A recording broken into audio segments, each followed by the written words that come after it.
Hello friends, कैसे हो? मैं हूं आशीष गुर्जर। आप सबका फिर से एक बार स्वागत है हमारे YouTube channel the Gurjar group पे। स्टैंडर्ड 11th की अगर बात करें तो इसमें हमने चैप्टर नंबर 4 स्टार्ट किया है। सबसे इंपॉर्टेंट चैप्टर है ये जर्नल एंट्रीज। ये चैप्टर इसलिए इंपॉर्टेंट है क्योंकि ये चैप्टर आएगा तो ही आप लोगों को बाकी के चैप्टर्स आएंगे, क्योंकि जनरल एंट्री ही बेस है। उसका थियरी के रिलेटेड हमारा जो पोर्शन था वो हमने लास्ट वीडियो में कवर किया है। सो अगर वो नहीं देखा है तो लेक्चर 1 देख लीजिए, और फिर भी कोई क्वेरी रहती है तो कमेंट में लिखिए, उसके बाद यहाँ पे आइए। और आज हम सीखने वाले हैं इस जनरल एंट्री को कैसे लिखा जाता है। सो हम आज जनरल एंट्री सीखने वाले हैं। So let's begin guys. Okay guys, जैसे कि आप सब देख सकते हो इलस्ट्रेशन 1 अभी हम कर रहे हैं। आप अपनी बुक पे आ जाइए। इलस्ट्रेशन 1 पेज नंबर 59 पे मिलेगा आप लोगों को। वहां पे आप देखिए इलस्ट्रेशन 1 है, record the following transaction in the books of Priya. वैसे तो एक समझाने के लिए एक एडजस्टमेंट मैंने फर्स्ट वीडियो में भी कवर किया है, बट आज थोड़ा डिटेल में समझते हैं, पूरा इलस्ट्रेशन ये समझने वाले। सो देखो, हम प्रिया की बुक में रिकॉर्ड करने वाले। ये हमारे पास अलग अलग ट्रांजेक्शंस दिए गए हैं 2014 मार्च के अंदर। ये हमारे पास इंफॉर्मेशन है। ट्रांजेक्शन को स्टार्ट करने से पहले पूरा ट्रांजेक्शन देख लेने का और सोचने का कि यह कैश ट्रांजेक्शन है या क्रेडिट ट्रांजेक्शन है। Is it clear? और ये कैसे होता है क्रेडिट और कैश, इसके बारे में हमने सेकंड चैप्टर में सीखा है। आज फिर से बता रहा हूं आप लोगों को, सेकंड चैप्टर एक बार फिर से देख लीजिए।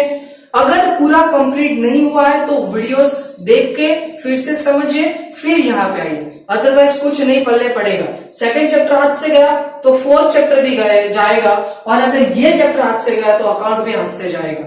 इससे मैं नहीं चाहता कि आप लोग अकाउंट खोलो। नाउ अब वन बाय वन एडजस्टमेंट देखते हैं। First, goods of ₹5,000 is purchase on cash.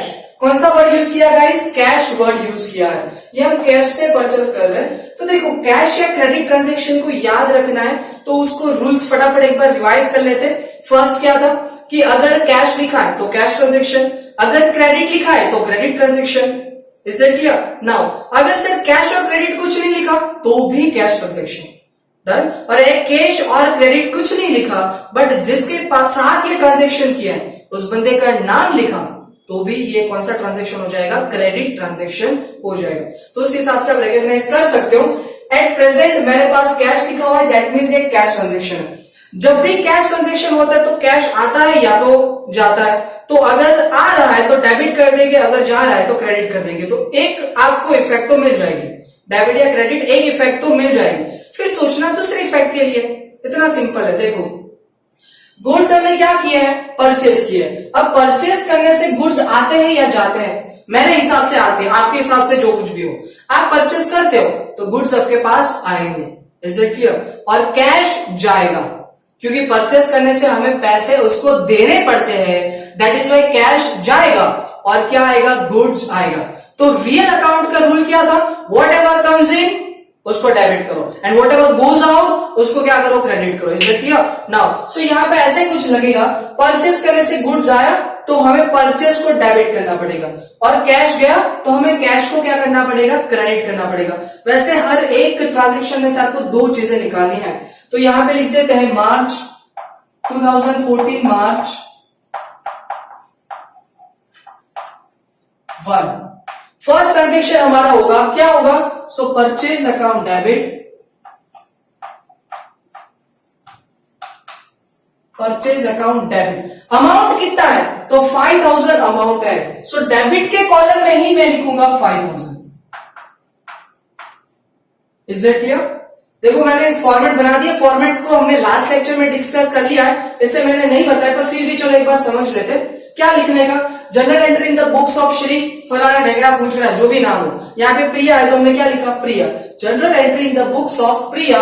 फिर अब हमारे फॉर्मेट की बात करें तो उसमें एक डेट का कॉलम है, एक पर्टिकुलर का कॉलम है, एक एलएफ लेजर फोलियो का है, एक डेबिट और क्रेडिट का। एलएफ में कभी कुछ नहीं लिखना है, जैसे छोटा सा बनाया उसमें कुछ आएगा ही नहीं। अब ना मैंने एंट्री लिखी फर्स्ट को, परचेज अकाउंट डेबिट 5,000, तो डेबिट में लिखेंगे, क्रेडिट में कुछ नहीं आएगा, सो डैश 2। अब देखो कैसे लिखना है। मैंने डेबिट वाली चीज लिखी ना, वो यहां से लाइन से ही लिखना स्टार्ट कर दिया, पर जो क्रेडिट वाली चीज लिखेंगे उसमें थोड़ी सी जगह छोड़ के लिखने का, 2 करके लिखने का।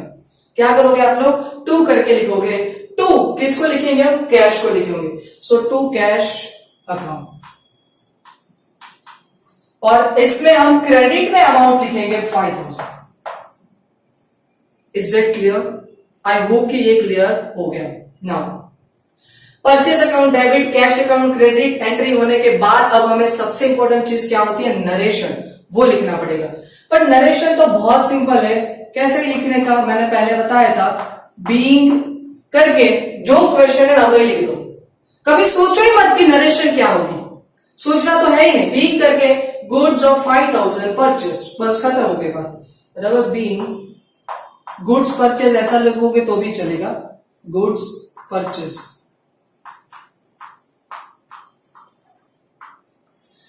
नरेशन नहीं लिखा तो मार्क्स कटेगा, बट लिखा है तो कोई पढ़ने नहीं बैठेगा क्या लिखा, क्योंकि सबको पता है इसने लिखा है तो क्वेश्चन ही लिख दिया होगा डन, क्योंकि ये वैलिड है। इसलिए देखो मैंने तो शॉर्ट में लिखा बीइंग गुड्स परचेज, ये भी चलेगा। आपको ये लिख देना है being goods of 5000 is purchase on cash, तो भी चलेगा।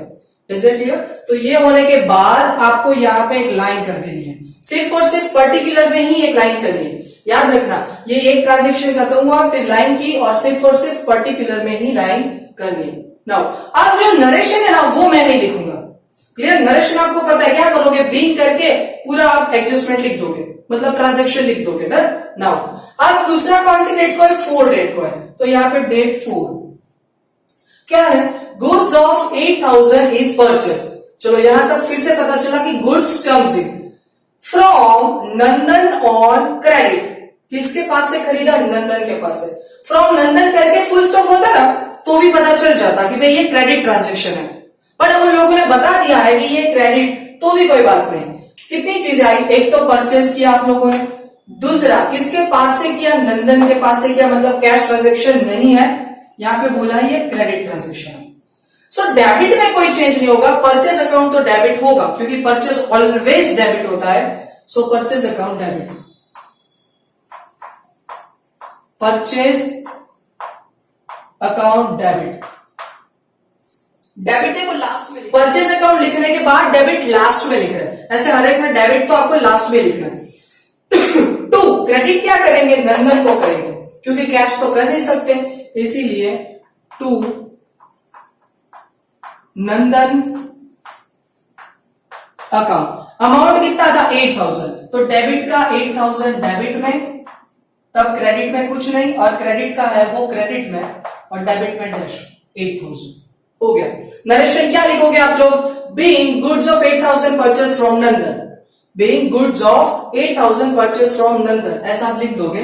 चलो लिख ही देता हूं एक बार पूरे समय, बीइंग गुड्स परचेज्ड फ्रॉम नंदन, और यहां पे लाइन, ये मैंने आप लोगों को पहले ही बता दिया। क्लियर?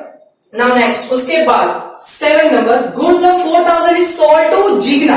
अब देखो जब आप सेलिंग कर रहे हो तो सेलिंग करने से गुड्स आएगा या जाएगा? सीधी सी बात है, परचेस करने से गुड्स आते हैं तो सेलिंग करने से गुड्स जाएगा। ओके, एक चीज तो पता चल गई कि भाई हमें सेल को क्रेडिट करना है। जैसे परचेज को हर बार डेबिट करते थे वैसे सेल को हर बार क्रेडिट करेंगे, बट देखना यह है कि क्रेडिट पे है या कैश पे है। तो देखो goods of 4000 is sold to Jigna, कहीं पे भी कैश वर्ड यूज नहीं किया, और कैश तो क्या क्रेडिट भी यूज नहीं किया, पर इन दोनों वर्ड के अलावा क्या नाम दिया? यस, नाम दिया है, बोला है जिग्ना को। यस, तो ये क्रेडिट ट्रांजेक्शन हो जाएगा। तो क्रेडिट तो मैं सेल करूंगा, तो डेबिट किसको करेंगे हम लोग? सीधी सी बात है, जिग्ना को करेंगे। सो एंट्री हो जाएगी Jigna account debit, debit last में, टू सेल्स अकाउंट। दोनों में अमाउंट सेम रहेगी, 4000 4000 4000 4000। और नरेशन क्या लिखेंगे? Being goods sold to Jigna, being goods sold to Jigna. Okay, और नीचे एक लाइन कर देंगे हम। हो गया गाइस? नेक्स्ट। ओके, ओके, उसके बाद है हमारे पास 12 नंबर कमीशन रिसीव 200। कमीशन की बात करें तो ये हमारी बेसिकली इनकम होती है, तो याद करो हमारा नॉमिनल अकाउंट, उसके हिसाब से इनकम को हम क्या करते हैं, क्रेडिट करते हैं। और रिसीव का मतलब ये कैश ट्रांजेक्शन है, क्योंकि रिसीव का मतलब मिल गया है, तो कैश मिल गया होगा। सो कैश कम्स इन, यहाँ पे 12 नंबर में सो क्या करोगे, कैश अकाउंट डेबिट टू, ये कैश किसी लिए मिला है हमें, तो कमीशन के लिए मिला है, so to commission account, to commission account, ये हो गया हमारा कमीशन अमाउंट ₹200। यहां पे 200 डेबिट में भी और क्रेडिट में भी। आई होप की क्लियर। और नरेशन आपको पता है, अभी यहां पे नहीं लिख रहा हूं, लाइन कर दिया। नरेशन क्या लिखोगे, being commission receive, done. Now last one, अब एक्सपेंस है। चलो अगर कमीशन इनकम थी तो वेजेस हमारा एक्सपेंस है, वेजेस एक्सपेंस पेड 150, तो रिवर्स एंट्री हो जाएगी। पेड का मतलब हमारा कैश गया होगा, और किस लिए गया है, वेज के लिए, तो यहां पे हम लिखेंगे wages account debit to cash goes out, इसलिए to cash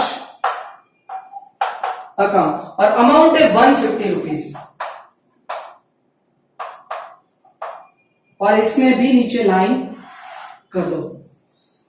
is it clear? I hope की क्लियर। सारे की सारी एंट्रीज हो गई। उसके बाद यहां पे तो लाइन करने की, तो यहां पे लाइन करके यहां पे भी हमें टोटल करना है, इसको बोलते हैं ग्रांड टोटल। दोनों साइड का सेम टोटल होगा 13,000,